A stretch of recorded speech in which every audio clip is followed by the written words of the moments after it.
Тайга в этот день была глухой и тяжелой, словно застыла в собственном дыхании. Мороз стоял сухой, злой, не щипал кожу, а резал ее, пробираясь сквозь одежду к самому телу. Каждый вдох отдавался в груди болью. Воздух казался плотным, почти твердым, и дышать приходилось медленно, осторожно. Снег лежал ровным, нетронутым ковром, приглушая любые звуки, и от этого тишина становилась не спокойной, а настороженной, будто сам лес прислушивался к каждому движению человека. Лесник Степан Матвеевич шел по знакомой тропе, не торопясь. Он прожил в этих местах почти всю жизнь и давно научился чувствовать тайгу не глазами, а кожей, слухом, внутренним напряжением. Он знал, как звучит обычный лес, и потому звук, который он услышал, сразу показался ему неправильным. Сначала это был едва различимый глухой протяжный звук, словно далекий отголосок, который мог быть чем угодно — ветром, треском льда, игрой эха между деревьями. Степан остановился, выпрямился и снял рукавицы, чтобы лучше слышать. Он прислушался, затаив дыхание. Звук повторился, и теперь сомнений не осталось. Это был плач. Не рев хищника и не вой зверя. Не крик боли и не сигнал угрозы. Плач был надломленный, тянущийся, слабый, будто исходящий от существа, у которого почти не осталось сил кричать громко. В этом звуке было столько отчаяния, что у Степана внутри что-то болезненно сжалось. Он знал этот тон, так звучит тот, кто умирает. Плач шел со стороны старых торфяников. Степан хорошо знал это место. Там была трясина, холодная, коварная, затягивающая, где даже звери старались не задерживаться.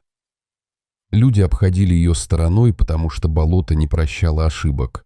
Разум подсказывал развернуться и уйти, сделать вид, что он ничего не слышал. Но плач повторился снова. Стал тише, слабее, будто тот, кто его издавал, терял последние силы. И Степан понял. Если он сейчас уйдет, этот звук будет жить в нем до конца его дней. Он пошел. С каждым шагом воздух становился тяжелее. В нос ударил запах сырости, гнили и стоячей воды. Снег под ногами изменился. Из сухого и плотного он стал рыхлым, серым, опасным. Лес впереди словно раздвинулся, и перед Степаном открылось болото. Черное, мертвое, словно вырванное из самой глубины земли. В самом центре трясины стоял амурский тигр. Огромный зверь увяз по грудь в торфе и ледяной воде. Его мощная шкура была полностью намокшей, шерсть слиплась, полосы потускнели, словно с них смыли жизнь. Передние лапы медленно двигались в вязкой жиже, но каждое движение лишь глубже тянуло тело вниз. Тигр дрожал, дыхание было тяжелым и прерывистым, из пасти вырывались хриплые, сдавленные звуки. Он умирал. Не сразу, медленно и мучительно. Ледяная вода вытягивала силы, лишала тепла, делала борьбу бессмысленной. Иногда тигр поднимал голову и тихо стонал. В этом не было ярости хищника, только боль, усталость и страх. Степан стоял на краю болота и видел, как одно из самых сильных существ в тайге гибнет у него на глазах. И в этот момент память ударила резко и беспощадно. 15 лет назад тигр убил его жену Марину. Тогда была такая же зима, мороз, снег и тишина. Марина вышла из дома ненадолго, а он остался у печки, не придав этому значения. Потом была тревога, поиски, крики в пустом лесу, потом следы лап и кровь на снегу, С того дня жизнь Степана разделилась на «до» и «после». Он ненавидел тигров, не боялся, ненавидел. Для него они стали символом утраты, боли и пустоты. Но сейчас перед ним был не тот тигр. Перед ним было живое существо, загнанное в смертельную ловушку. Тигр поднял голову и посмотрел на него. В этом взгляде не было угрозы, не было злобы. Там была мольба, тихая, без слов, но предельно ясная. Степан понял, если он сейчас отвернется, он предаст не зверя, он предаст самого себя. Решение пришло не сразу, но было окончательным. Степан резко выдохнул, развернулся и побежал к заимке. Он понимал, что каждая минута в ледяной воде отнимает у тигра жизнь, и времени почти не осталось. С сопки за происходящим наблюдали двое браконьеров. Они смотрели в бинокль, не вмешиваясь. Один из них по кличке Змей сразу понял ценность увиденного. Живой амурский тигр стоил огромных денег. Он решил, зверя нужно брать живым, любой ценой. Степан добрался до заимки, вбежал во двор и схватил все, что могло пригодиться. Доски, трос, старую ручную лебедку. Уже выходя, он заметил следы, чужие, свежие. Кто-то был здесь совсем недавно. Это насторожило его, но времени разбираться не было. В этот момент перед ним вышли Змей и Витек с оружием. Змей говорил спокойно, уверенно, предлагая помочь вытащить тигра в обмен на долю. Когда Степан отказался, Змей напомнил о смерти Марины, холодно, без эмоций, точно зная, куда бить. Степан сдержался и предложил зайти в дом, погреться у печки и обсудить план спасения тигра. В избе было тепло. Он поставил чай и сказал, что меда нет. Змей требовал показать план. Тогда Степан резко опрокинул кастрюлю с кипятком на пол. Пар мгновенно заполнил помещение, ослепляя и сбивая с толку. В этом тумане Степан схватил двустволку и топор и выскочил наружу. Началась погоня. Степан бежал, не оглядываясь. Снег под ногами был коварный, где-то плотный наст держал вес, а где-то проваливался, заставляя ноги вязнуть и сбивать темп. Холодный воздух резал легкие, дыхание вырывалось короткими болезненными толчками. Он слышал за спиной крики и тяжелые шаги. Браконьеры сразу поняли, что он их обманул, и пошли напролом, не считаясь ни с чем. Он уводил их намеренно, шаг за шагом, все дальше от болота. Степан хорошо понимал, что сейчас время работает против тигра. Каждая минута, проведенная зверем в ледяной воде, отнимала у него силы, и если он не выиграет это время, вся его попытка будет напрасной. Поэтому он бежал так, чтобы его было легко преследовать, не скрываясь и не путая следы.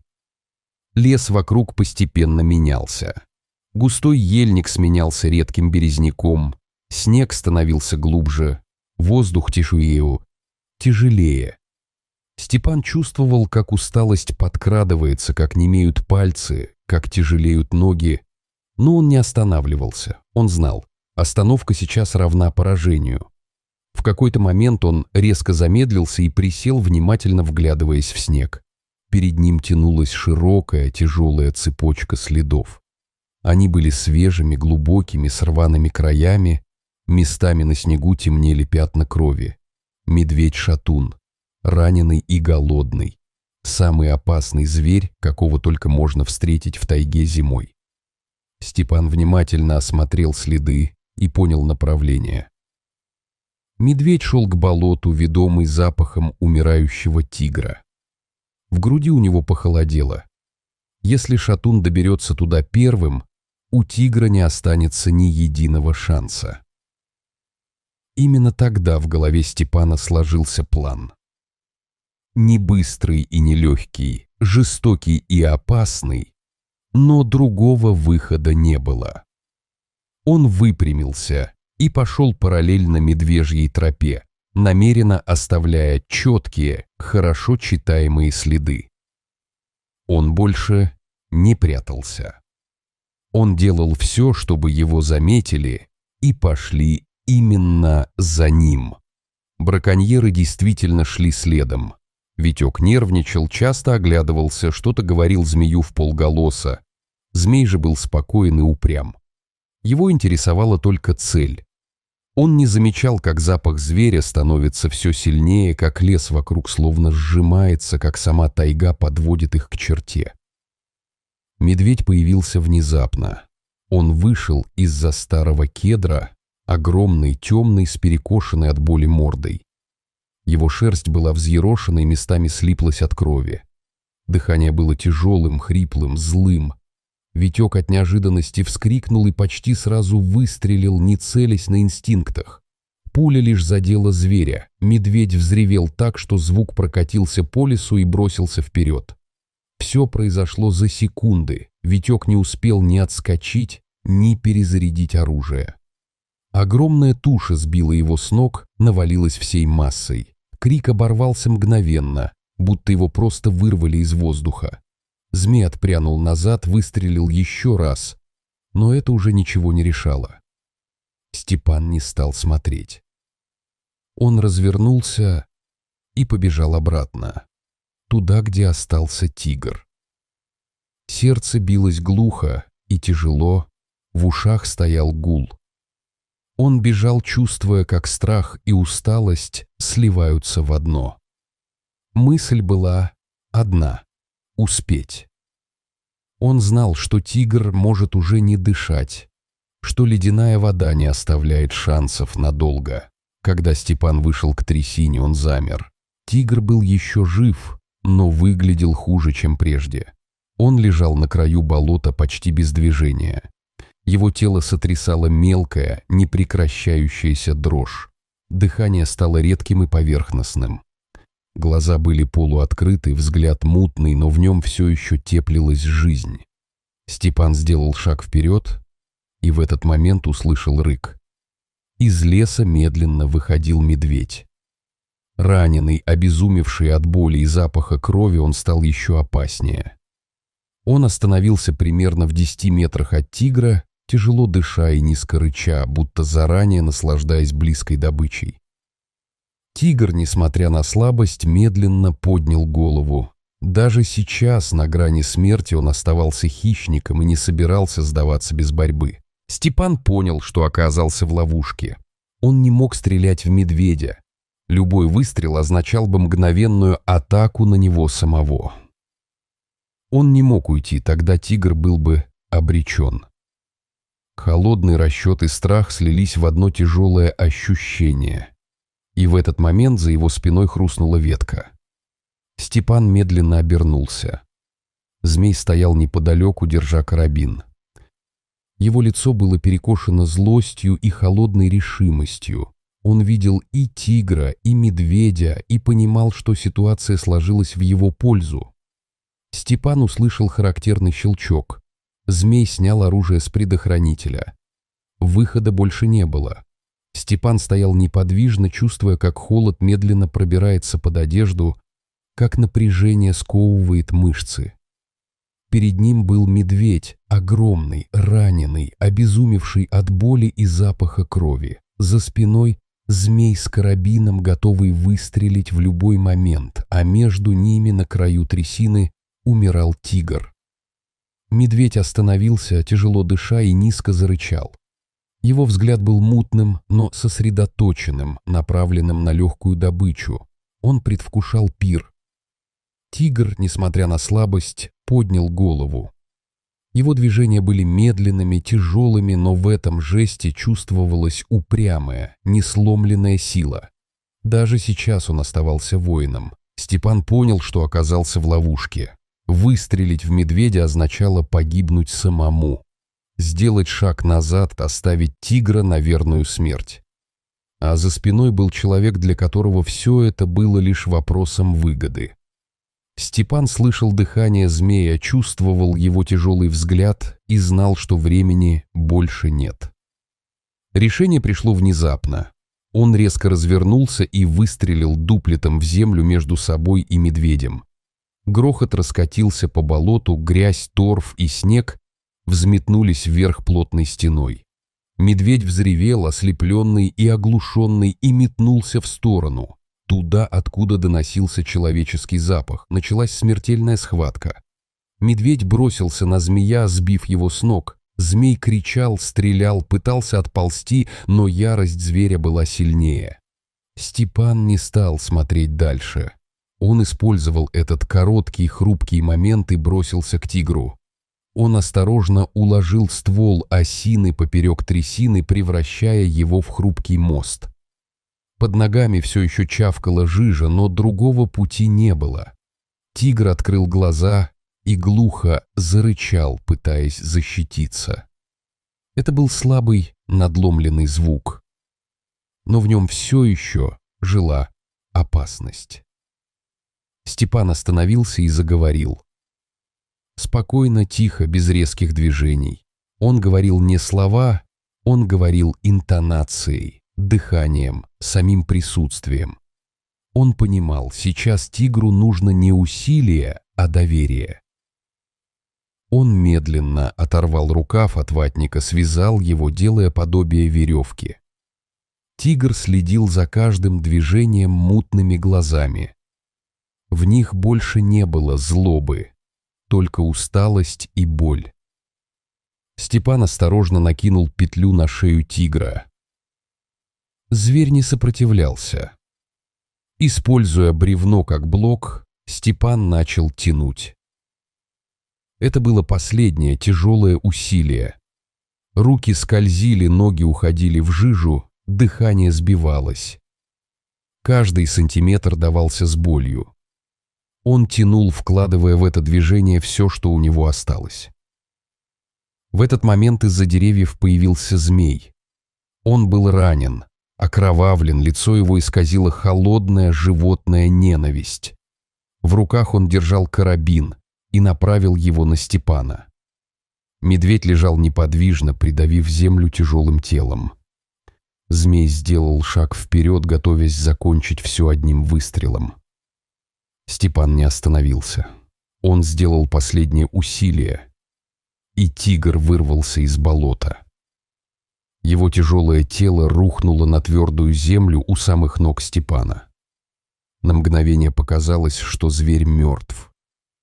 Змей поднял карабин, и в этот момент тигр вскочил.